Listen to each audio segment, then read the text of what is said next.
충남 천안으로 가보겠습니다. 한 오피스텔에서 17살 미성년자가 숨졌는데요. 온 몸에 폭행 흔적이 가득했습니다. 골프채로 손과 발로 머리뼈가 골절됐을 정도로 6명에게 잔혹하게 폭행을 당했고요. 뒤늦게 병원으로 옮겨졌지만 끝내 눈을 뜨지 못했습니다.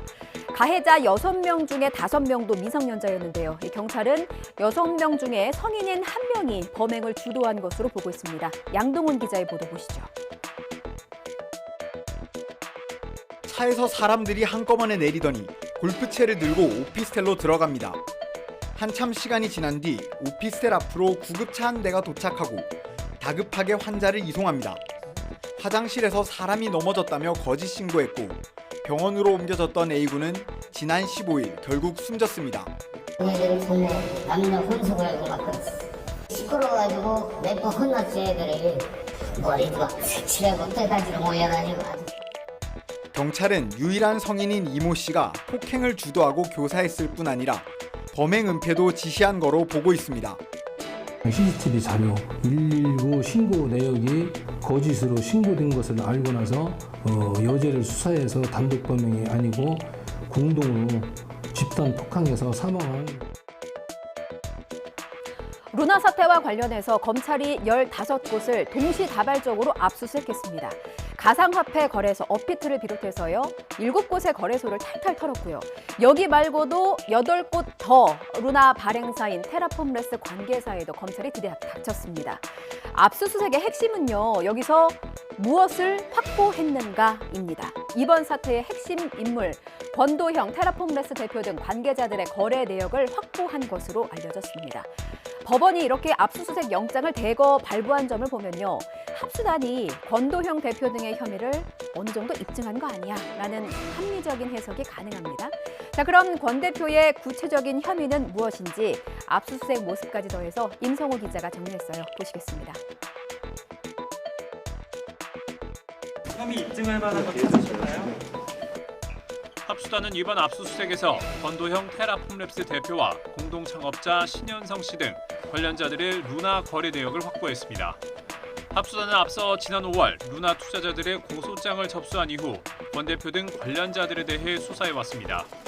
권 대표 등은 루나의 설계 오류와 하자를 투자자들에게 제대로 알리지 않은 혐의, 연이율 19.4%의 높은 이자 수익을 보장하며 투자금 수십조 원을 끌어모으는 식으로 유사 수신 행위를 한 혐의를 받습니다. 여기에 코인 거래 수익 수백억 원을 해외 조세 회피처로 빼돌렸다는 의혹도 받고 있습니다. 이번 사태의 핵심 인물인 권 대표는 여전히 해외 체류 중인 것으로 알려졌습니다. 대구에서 안타까운 사고가 있었습니다. 상수도 정수장에서 지하 저류조를 청소하던 70대 외주업체 직원이 유독가스에 질식해서 숨졌습니다. 이 직원을 구하려고 공무원 2명도 뛰어들어갔는데요. 이분들도 의식을 잃고 말았습니다. 현재 의식 불명으로 치료 중인데 어서 깨어나기만을 바랄 뿐입니다. 이렇게 작업 현장에서 질식사고 소식이 끊임없이 들리는데요. 상당수는 안전수칙을 지키지 않아서 생깁니다. 자, 이번 사고 역시 독성 물질이 치사량 수준으로 검출이 됐는데도 이를 확인할 장비조차 제대로 갖추지 않은 것으로 보입니다. 이윤재 기자가 현장 소식 전하겠습니다. 한 분이 탈출하는 과정에서 넘어지면서 저희 공무원 2분이 그분을 구조하기 위해서 다시 저류조로 들어가는 과정에서 남아있던 3분들이 유독가스에 질식이.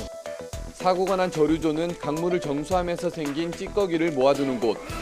가로 세로 5m 남짓한 넓이에 깊이 2.5m인 저류조를 청소하려고 아침 7시부터 환기하고 2시간 반 뒤에 작업을 시작했습니다.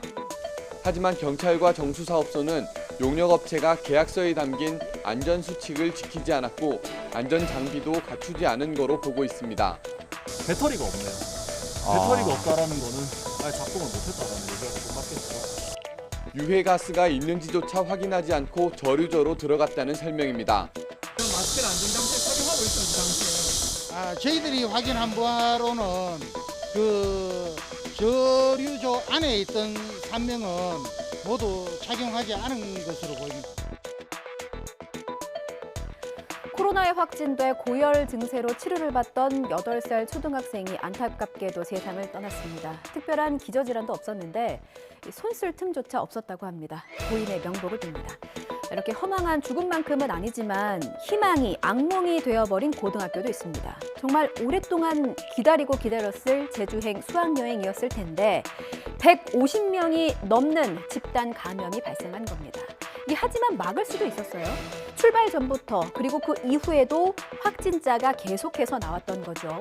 자, 그런데도 학교 측은 여행을 끝까지 이어갔습니다.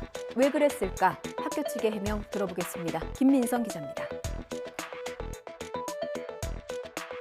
전체 일정을 취소하기엔 돌아오는 항공편 등 교통편을 다시 구하기가 어렵다는 이유였습니다. 일각의 부실 대응 지적에 학교 측은 방역에 필요한 조처를 했다고 해명했습니다. 실내외에서 학생들에게 마스크 착용 등을 주의시켰고 또 전체 학생을 4개 팀으로 나눠 일정을 진행했다고 했습니다. 변수가 생기면서 교육당국도 당장 다음 학기 학사 일정 구상을 놓고 고민 중입니다. 코로나 확산세에 따라서 2학기 학사 일정에 차질이 없도록 학생들이 방학 기간 동안에 교육청에서는 철저한 방역 안내와 방역 대책 수립에 노력하겠습니다. 이런 가운데 세종시에서는 코로나19에 확진된 8살 초등학생이 고열 증세로 병원에서 치료받다가 숨졌습니다. 숨진 학생은 특별한 기저질환은 없었고 백신 접종은 하지 않았던 것으로 파악됐습니다.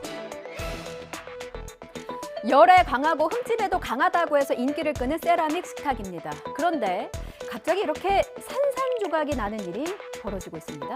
무거운 걸 올린 것도 아니고 강하게 내리친 것도 아니었습니다. 아무 이유가 없어요. 어느 날 갑자기 퍽 하고 부서지는 겁니다.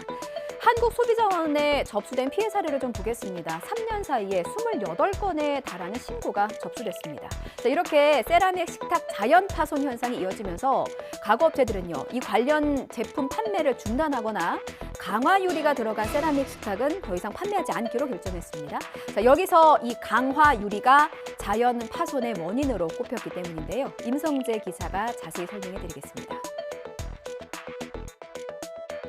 아니, 뭘 놓은 것도 아닌데. 그러니까. 탁 친 것도 아닌데. 지난해 3월 A가구 업체 온라인몰에서 산 세라믹 식탁이 퍽하는 소리와 함께 산산조각이 난 겁니다. 12mm 두께의 강화 유리에 700도 열처리를 해 만든 세라믹 글라스 제품입니다. 이 발목에 가서 피가 나더라고요. 평시만 먹었는데도 그냥 자꾸 이름 주저앉은 게 그냥 머리에 떠올라가고 저녁에 자다가 깨지고 식탁 밑에도 막 찍혀가지고 떼내고. A 업체는 다른 제품으로 교환해주고 정확한 파손 원인을 파악 중인데 YTN 취재진에 세라믹 글라스의 주된 소재인 강화 유리에 불량이 있었던 것으로 추정하고 있다고 밝혔습니다. 지난달 B가구 업체의 세라믹 식탁도 사용한 지 1년 반 만에 상판 일부가 쩍쩍 갈라졌습니다. 3mm 세라믹 밑에 10mm 강화 유리가 붙어있는 제품인데 이 업체도 세라믹이 아닌 강화 유리에 문제가 생긴 것으로 잠정 결론 내렸습니다. 아무래도 강화 공정에서 뭔가 문제가 있어서 응력이 균일하지가 못하다면은 그게 이제 나중에 그런 파손을 일으킬 수 있는 원인이 될 수 있는 거죠. 부동산이여 쿠오바디스.